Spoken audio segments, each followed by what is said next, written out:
नमस्कार। और O level के पहले दिन का पेपर मतलब जिन बच्चों का पेपर 13 जनवरी का था वो पेपर दे चुके हैं और बाहर आकर हमने उनसे बात की और रिस्पांस भी लिया कि किस तरीके का पेपर आ रहा है, क्या पेपर टफ आ रहा है या आसान आ रहा है, अगर क्वेश्चन रिपीट हो रहे हैं तो किस पेपर में क्वेश्चन रिपीट हो रहे हैं और किस टाइप के क्वेश्चन रिपीट हो रहे हैं और नए टाइप के क्वेश्चन क्या आ रहे हैं। इसके बारे में काफ़ी चर्चाएं की और सारी बातें आपके साथ शेयर करने के लिए हम आपके सामने आ चुके हैं। नमस्कार, मेरा नाम है हिमांशु तिवारी और आप देख रहे हैं कंप्यूटर जी। ये वीडियो थोड़ा सा लोकेशन चेंज है, इसीलिए चिड़िया और कौवों की आवाज़ आपके कानों में आ रही होंगी, उसको थोड़ा सा इग्नोर करिएगा। चलिए बात करते हैं अपने इस टॉपिक पे। तो सबसे पहली चीज़ जो है कि पेपर टफ आ रहा है या आसान आ रहा है, इस पे चर्चा कर लेते हैं। तो देखिए, इसके दो पहलू हो सकते हैं। बच्चों के तरफ से देखें तो इसका कुछ भी पहलू हो सकता है, लेकिन टीचर की तरफ से एक जेन्युइन पहलू आपको मिलेगा। बच्चों की बात मैं क्यों कर रहा हूँ, देखिए एक स्टूडेंट है वो हो सकता है कम पढ़ा हो, उसके लिए नॉर्मल पेपर भी टफ लग सकता है, और एक स्टूडेंट जिसने काफ़ी अच्छे से पढ़ाई की हो उसको एक टफ पेपर भी आसान लग सकता है। तो बच्चों के अगर पॉइंट ऑफ व्यू से बात की जाए तो टफ और आसान तो लगता ही रहता है, वो तो हर पेपर की बात है। लेकिन जिस हिसाब के क्वेश्चन उन्होंने बताए उसको सुनकर एक बहुत ही आसान तरीके का पेपर आपका ओ लेवल में जनवरी 2024 का आ रहा है।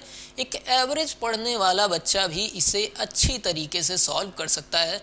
तो पेपर बहुत टफ इस बार नहीं आ रहा है, ये जानकर आप खुश हो जाइए।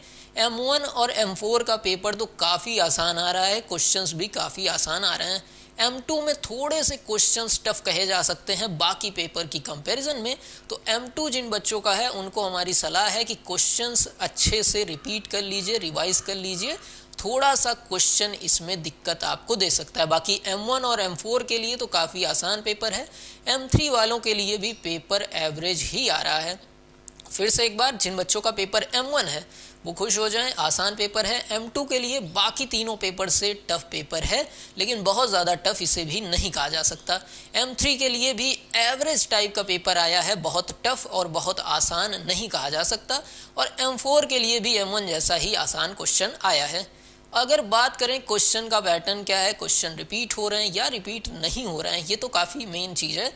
अब देखिए, रिपीट होने का अंदाज़ा कैसे लगाया जा सकता है। तो बच्चों से बात किया और क्वेश्चंस को पिछली बार हमने जो देखे थे उसके हिसाब से हमने कंपैरिजन किया, और जो क्वेश्चन हमने कराए हैं उसके हिसाब से हमने कंपैरिजन किया कि जो क्वेश्चन हमने कराए हैं उसमें से क्या क्वेश्चन आ रहे हैं।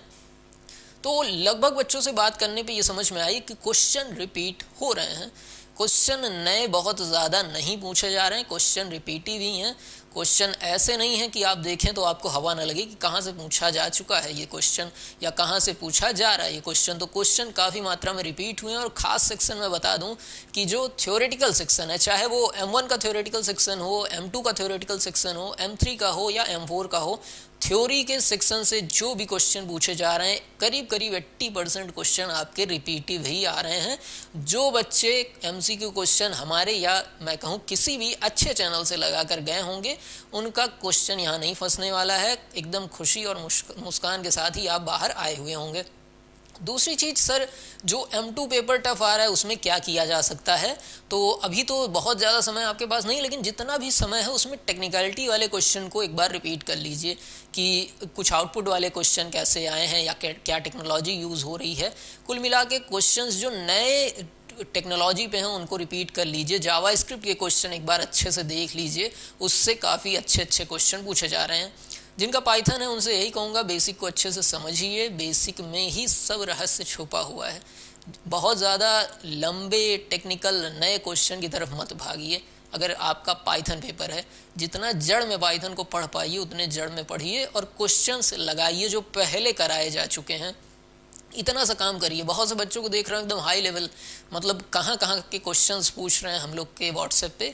तो देखो, बताने में हमें कोई गुरेज नहीं, लेकिन आप जिस गली में जा रहे हैं उस गली में आपका रिजल्ट नहीं निकलेगा। आपको बेसिक चीज़ें पढ़नी है। पाइथन में जो ओ लेवल में जो पाइथन आता है वो हमेशा बेसिक पे ही जोड़ दिया गया है। आप किसी भी टीचर से पूछें जो ओ लेवल को 2-3 साल से देख रहा है या किसी भी बच्चे से पूछें जो पेपर दिया है, तो बेसिक से ही जुड़े क्वेश्चन आते हैं। बहुत एडवांस टाइप के क्वेश्चन नहीं आते। अब कोई बच्चा निकाल के कोई 100 में से एक सवाल दे दे वो अलग बात है, लेकिन मुझे ध्यान देना है 99 सवाल जो आ रहे हैं उन पे। एक सवाल जो टफ आ रहा है वो मैं हटा देता हूँ, उसको मैं मानता ही नहीं कि वो उसके लिए आपको पूरा अपना जीवन त्याग के उसके पीछे लग जाना चाहिए। और M4 के लिए तो एकदम खुशखबरी टाइप की है, आप पुराने क्वेश्चन आँख मूंद के निपटा लीजिए, उतने में आपका काम बन जाएगा। M1 M4 वालों को परेशान होने की ज़रूरत नहीं है। M3 वालों के लिए फिर से बेसिक रिवीजन करिए और M2 वालों के लिए अच्छे से पढ़ाई करिए। बाकी कुछ और डाउट हो तो आप हमसे पूछ सकते हैं, हम आपके हर सवाल का जवाब देने के लिए तत्पर हैं। कुछ और मदद चाहिए हो हमसे वो भी बताइए, कर देंगे। बाकी सारे क्वेश्चन हमने करा दिए हैं, लिंक आपको डिस्क्रिप्शन में मिल जाएगी। वीडियोस हमारी अच्छी लगती हो तो सब्सक्राइब ज़रूर कर दीजिएगा, क्योंकि उससे एक मोटिवेशन मिलता है कि हम जो कंटेंट ला रहे हैं उसका कोई मतलब भी है आपके लिए। नहीं तो ऐसे देख के चले जाएंगे, हमें क्या पता, हम तो कैमरे को देख के पढ़ा रहे हैं ना, तो कैमरे से ही थैंक यू ले नहीं सकते, आपसे ही ले सकते हैं ना, तो आप हमें दे दीजिएगा। मिलते हैं अगली वीडियो में, तब तक के लिए नमस्कार, जय हिंद।